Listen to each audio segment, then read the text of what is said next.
Let's read all the books in Skyrim. The Last King of the Ayleids by Herminia Sinner.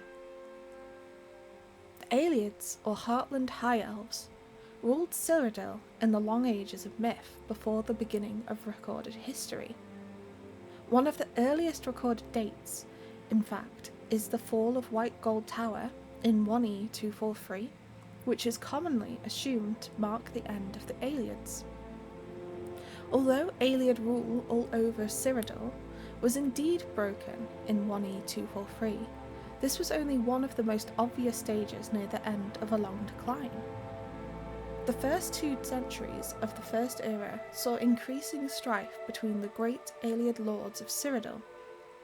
Alessia appears to have taken advantage of a period of civil war to launch her uprising.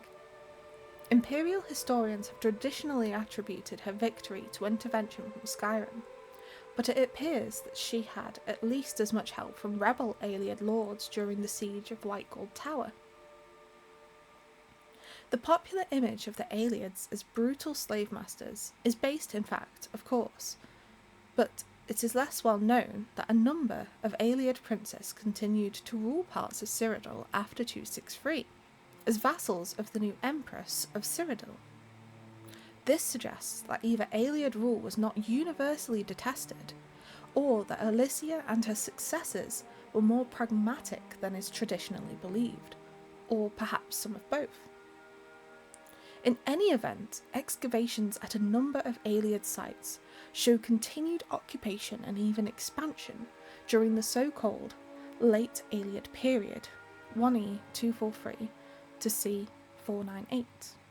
At first, many Ayleid lords continued to rule as vassals of the new human regime.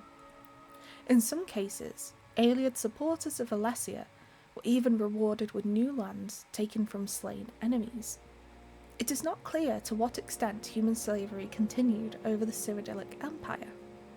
Humans continued to dwell in the Ayleid-ruled areas of Cyrodiil, but there is nothing definitive to show under what terms. This was an uneasy relationship from the beginning, and was not destined to last long. Resentment at the continued presence of Ayleid nobles within the empire was a contributing factor to the rise of the so-called Alessian Order, founded by Maruk. The first victims of the Alessians were the Ayleids of Cyrodiil. In the early 300s, the surviving Ayleid communities in human-ruled areas were obliterated one by one, the refugees temporarily swelling the power of the remaining Ayleid lordships. Then, in 361, the Alessians gained control of the empire and enforced the Alessian doctrines throughout its domain. The Ayleid lordships were abolished. Enforcement of this decree does not appear to have required much direct violence. It seems that by this point, the balance of power was so overwhelmingly against them, and the fate so long foreshadowed, that most of the remaining Ayleids simply left Cyrodiil, eventually being absorbed into the elven populations of Valenwood and High Rock. Indeed, the rise of the Durrani hegemony may be linked to this exodus of Ayleids from Cyrodiil, a connection so far little studied by historians.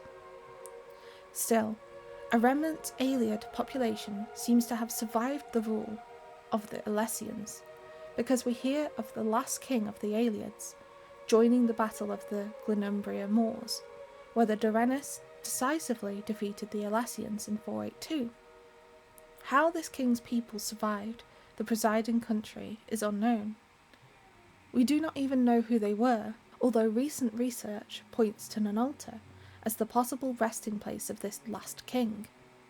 Unfortunately, in the current state of the empire, funds are no longer available for proper scientific investigation of such extensive ruins, so the answer to these questions will have to be left to future generations.